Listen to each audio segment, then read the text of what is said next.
Buff Army, what's cracking, guys?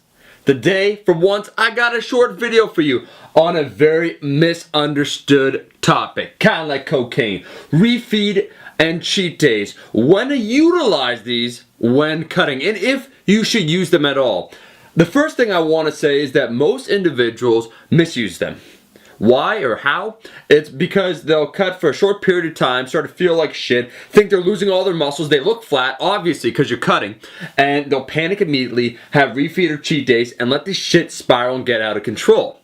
But when done correctly, there's some big benefits to having regular refeed and cheat days. I would prefer to call them refeed days because essentially when you're doing a caloric restriction, when you're reducing your calories, a lot of that restriction will come from reduced carbohydrates. So it's usually a refeed of particular nutrients, bigger emphasis being on carbs. How often should you do a refeed are based on a couple different factors. One, your individual metabolism. Those with a faster metabolism, they will tend to lose muscle too quickly, can benefit from more frequent refeeds. The idea of using a refeed to refuel glycogen is also once again misunderstood because glycogen is depleted a lot slower than what most people believe. Your glycogen stores become lower over time as you go on with your cut. I'm talking about someone, if you're preparing for a show, I prepare people for natural bodybuilding shows.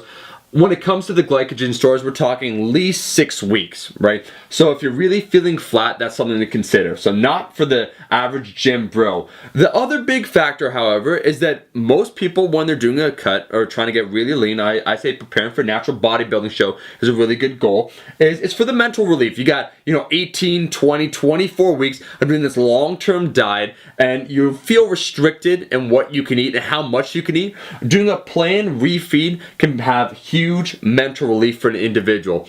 If your maintenance is maybe 2,500 calories, having one refeed day, usually you'll add about 400 to 1,200 calories. So it's very, very small in the net total in the grand scheme of things. A refeed, when should you do it? That's another big question because I want to mention something. People will say, oh, use a refeed to stimulate your thyroid. Well, your body's too smart for that shit. That's misconception probably number 2, is that a refeed won't automatically stimulate your metabolism to a significant degree. It's more about the mental relief and the glycogen stores. So let's talk about it. When should you do this? The big 4 factors are the following. 1, when your fat loss is stalled.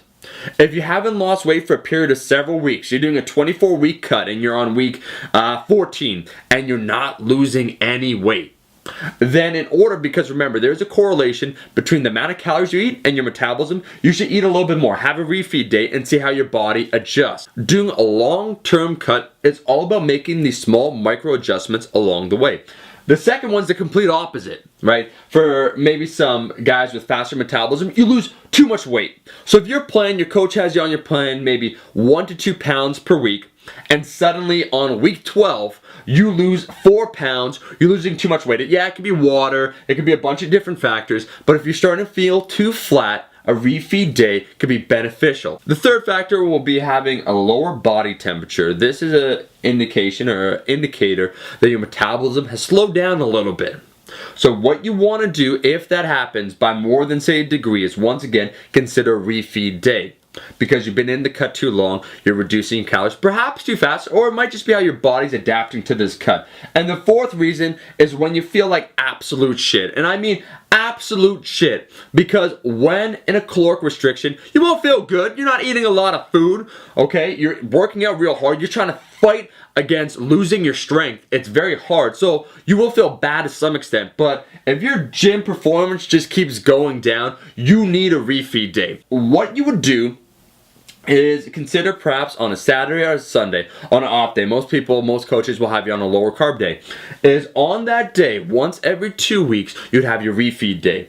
What does that mean? Well, depending upon how far you are along in your cut and how you react, it'll be having more carbohydrates. Because usually you have enough protein, you're at least at 1 gram per pound of body weight of protein, and you usually have roughly enough fat. Depends on the type of cut you're doing. Once again, I've said that a million times. Let's talk about the carbs. So usually it's about 1 to 3 grams per pound of body weight. So if you weigh 150 pounds, it'd be 150 grams to about 450 grams.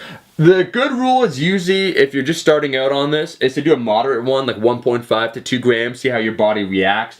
Remember that you will gain a little bit of weight after the refeed day from consuming more carbohydrates. That's normal. Thank you, as always, for watching my videos. If you like the video, make sure to show your support and like the video. If you're not a subscriber, what you waiting for? You should be a subscriber. Buff Army, my zealous army, I'll be seeing all you guys in the next video. Till next time, peace.